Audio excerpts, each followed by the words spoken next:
Magandang gabi, Pilipinas. Bayan binubusising mabuti ni Pangulong Ferdinand R. Marcos Jr. ang accomplishment report ng ICI o Independent Commission for Infrastructure. Laman ito ang resulta ng isinagawa nilang investigasyon sa mga anomalya sa flood control projects. Posibleng desisyonan ng Pangulo ang kapalaran ng komisyon pero sa ngayon ay tuloy-tuloy pa rin ang trabaho ng ICI. Yan ang ulat ni Kenneth Pasyente.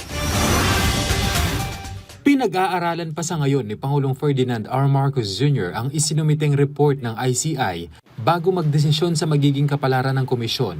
Ayon sa palasyo, nasa mahigit 1,000 pahinang report ang ibinigay ng ICI sa Pangulo. Kaya marapat lamang na mapag-aralan itong mabuti bago makapagdesisyon ng Pangulo sa magiging sunod na hakbang.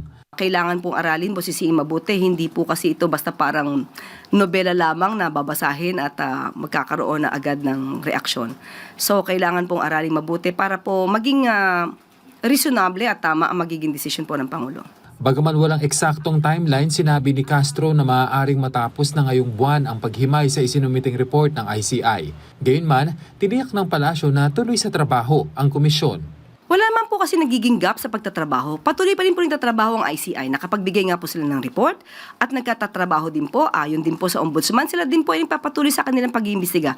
Tandaan po natin, marami na po kasi naisumite ang ICI sa Ombudsman at sa DOJ. So yun po nga ang dapat ating hintayin kung ano po ang magiging resulta kung may maisa sa papang mga kaso. Muli ring nagbigay ng pahayag ang palasyo patungkol sa sinasabing kidnapping umano ang ginawang pagpapadala kay dating Pangulong Rodrigo Duterte sa Taguig. Giit ni Castro, ang naratibong ito ay paninira lamang kay Pangulong Marcos Jr. Punto pa ng Malacanang, mismong ang dating Pangulo ang nagpahayag ng kahandaan na maaresto ng ICC kung magkakaroon ng arrest warrant. Ito nga po ay aking nakita sa isang news kung saan Philippines Duterte says he will accept arrest if ICC issues warrant. Ito ay may date na March 10, 2025 at itong salaysay na ito ay nakuha pa nung siya ay nasa Hong Kong. So alam niya na magkakaroon ng pagsisilbi ng warrant of arrest. Papaano nilang masasabing may kidnapping kung mismo ang dating Pangulong Duterte ay handang magpa-aresto kapag ang warrant of arrest ng ICC ay nandyan na. Sa tanong kung magmomonitor ba si Pangulong Marcos Jr. sa confirmation of charges ng dating Pangulo na nakatakda sa Lunes, sabi ng palasyo, hindi po kailangan mag-monitor ng Pangulo. Ang sabi nga po natin, ang minomonitor po ng Pangulo ay yung interest po ng ating bansa. Kung meron po mangyayari sa hearing, ito po ay personal na po kay dating Pangulong Duterte.